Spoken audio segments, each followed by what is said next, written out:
Voin hi February ni somni sangni le somni pathum thotan ni anian Canada chuanin family day chung ko ni ti ania voin hi office zong zong an chola chuan voin hianin pukhu male ni ma chuai lawite anin nei kum somli na alo ni le lau maya surprise tin tuman faten kan vatel ve don ani anin chu kan kheng to ni ani hi tạ huấn là mặt trăng cắn lụa tăng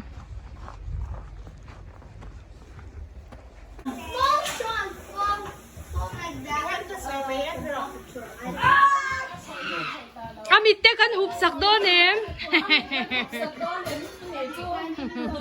mawlh là chuan cũng xí rồi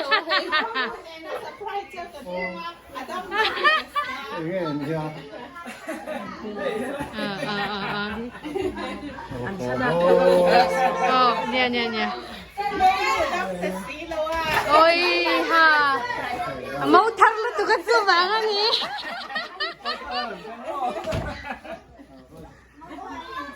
he Pathian he lại hi som legal ta thil kheng kha boi na he kan thar ko don ni hi ka ko jong hun lai ta khain lo va la ko me sa lai sa chani mata ra tam sia MCC meeting an nei nya la ha tu ma sa ko ko no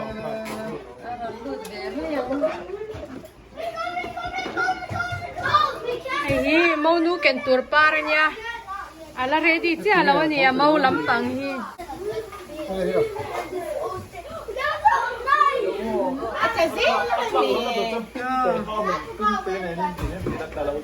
anh nghe ana ha kan wam bok em kha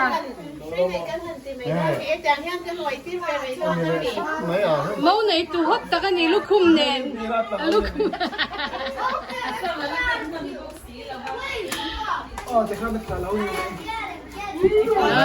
in melo tu kha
Happy 40th anniversary! Yay!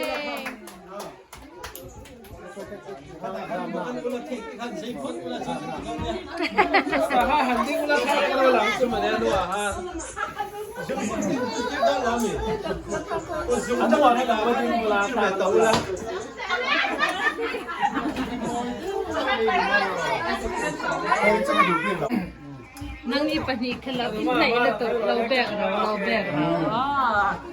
yeah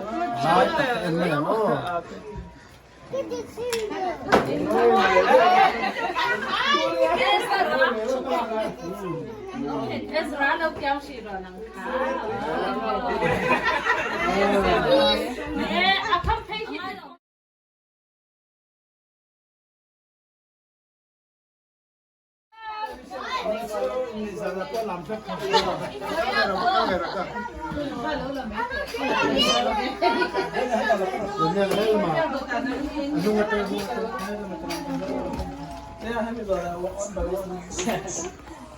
I don't know, where did you put it? Oh, hey, put it at the chung. Put it on, push it on the other side.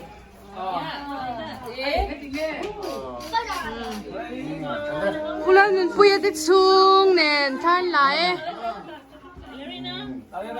Recently, ito no, fazan niye. Okay, alam mo, okay.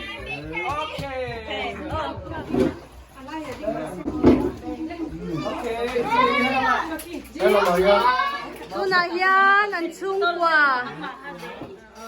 Chan lawmpui a chun na chona omri e. Apa dito tulang turin kayo may garati daw ho. 1, 2, 3. Tuna hianin panu chuan vor moi teinen. Inneih, ano la, papatan na kayo Limol rose. Tuna hianin pusiat puya. Lufa tanan lakpui do na. Dry lang tayo. Kapag kayo may tulaw, kung may tulaw sa siya ka lang. Wala kayo lang, wala ka sa ka lang.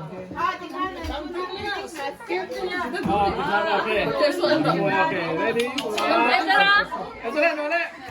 Okay. Ready, 1. Ayan na, nole, na. Ezra, itong timing. Chit chit te api chit chit te hawan ni hi. Hi. Ngồi cheese. Hi. Này là Sợi tông chay na thành hong don.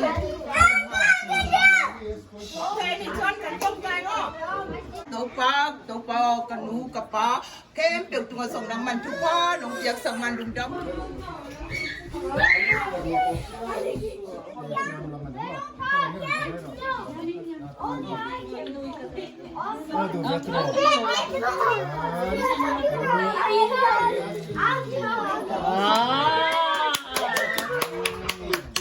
Wah, ani barngnya ya kan ini. Diangkat ronda telbuka. Yeah, kutin.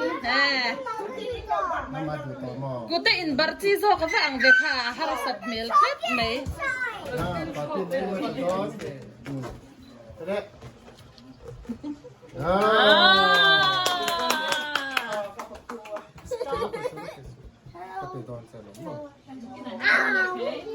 what are you doing here?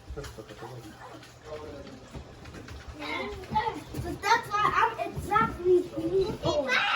Buku maang say riau.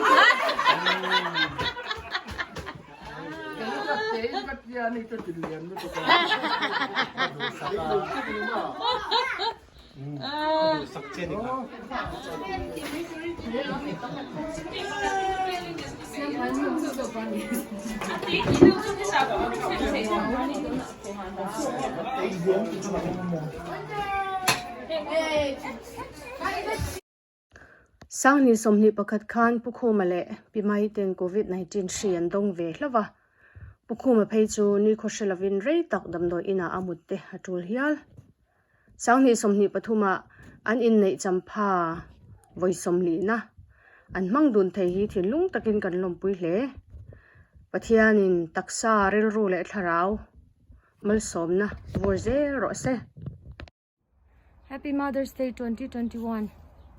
Ndam chala mem tuna hianin Mother's Day present tour kan leidona an present tour hi ndam lo COVID-19 positive awanga pon chuak thei lo ania chu a omna hmuna ain da shan na hmuna kan bakalanga pangpar le ei nei no te kan pe don ni